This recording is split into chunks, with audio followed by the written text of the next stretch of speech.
I have a question for you. Do you want to be healed? Sir, I have no one to help me into the water when it's stirred up. And when I do get close, the others step down in front of me. That's not what I asked. I'm asking about you. You don't need this pool. You only need me. Do you want to be healed? Get up, pick up your mat, and walk.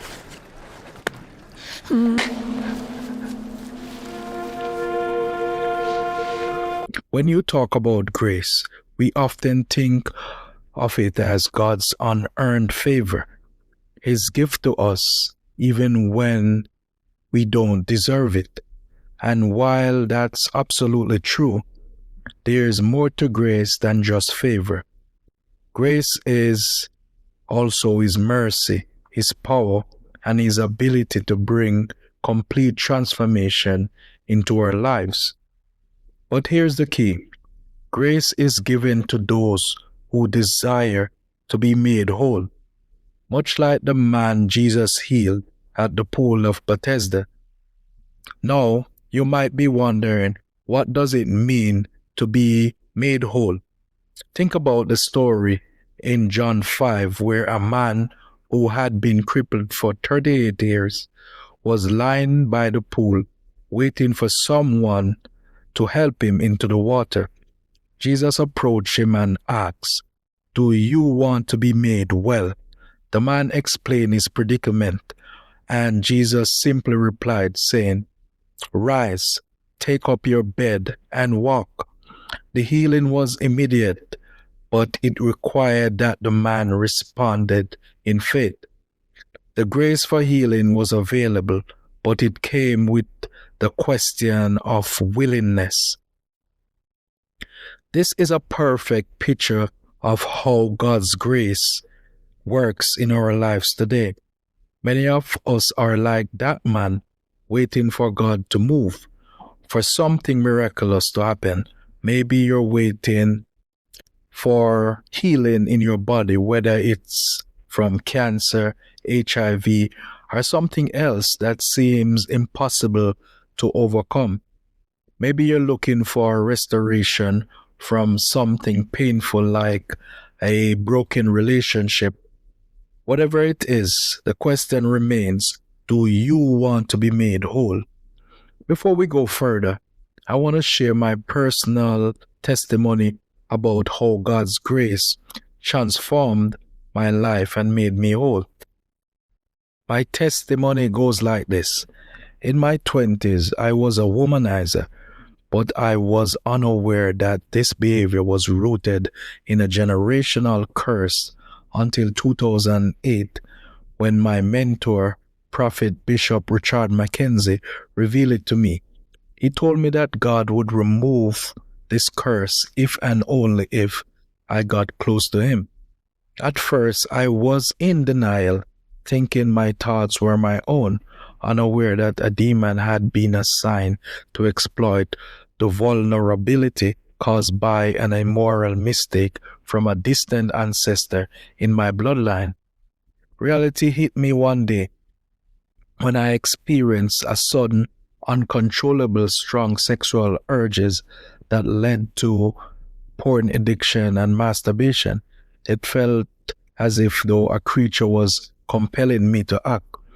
Though I didn't see it, each time I tried to quit, I would end up where I left off.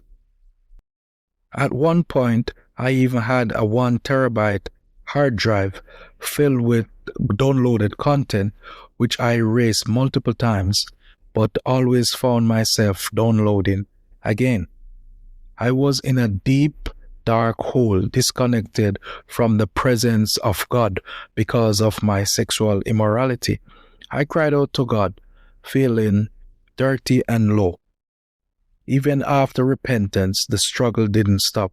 The demon came back in dreams to attack my damaged soul, trying to entice me, and when I refused, it would assault me in my sleep each night. but God gave me the will to choose, and I never succumbed to its sexual advances. This continued to bother me even after repentance until I fully surrendered to God, making Him the head of my life and filling every area of my life, every space with Jesus and following His purpose for me. That surrender was the turning point. The sexual assaults stopped, and I began to walk in the authority that God gave me. I learned to speak His word against the demons and unclean spirits, and they stayed away. God made me whole and gave me a new identity in Him. The beauty of grace is that it's not something we earn. It's a gift that God gives freely, but it also calls us to surrender. Grace is always available, but it requires a heart that is fully surrendered to Jesus. Sometimes we can be praying for healing, for a specific miracle, but we're holding back areas of our lives from God. It's not enough to pray for change while keeping a part of our hearts hidden. The fullness of grace can only work when we give ourselves completely to Him. Think about those who experience miraculous healings, people who had been healed from incurable diseases like cancer or HIV. These miracles didn't just happen by chance. They happened because those individuals surrendered fully to God, trusting Him even when things seems hopeless. The same goes for restoration from emotional or relational brokenness. You may be praying for a relationship to be restored, but have you surrendered the situation to God? Have you let go and trusted His perfect will? Whether or not that relationship is restored, right? God's grace isn't about getting what we want. It's about being transformed, made whole in ways we never thought possible. Jesus didn't come to grant our requests. He came to make us new, inside out, just like in John 10:10. He came so that we can have life and have it more abundantly. And that transformation requires that we lay everything at His feet, surrendering our desires, pain, and expectation. I want to challenge you today. If you are praying for healing, whether physical, emotional, or spiritual, ask yourself, have I fully surrendered this to Jesus? Healing and restoration comes through grace, but that grace flows through a heart that is completely given over to Christ.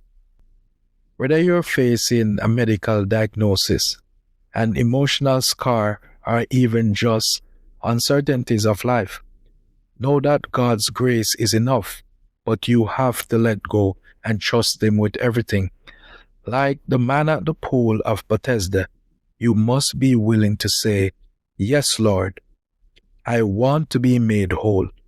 God's grace is here, available to you right now.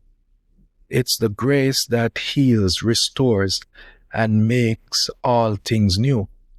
All you have to do is accept it and surrender to Jesus. And when you do, you'll find that His grace is more than enough to carry you through whatever you're facing. Thanks for tuning in today. If this message spoke to you, I encourage you to take that step of faith, give everything to Jesus, and watch what His grace can do in your life. Until next time, stay blessed.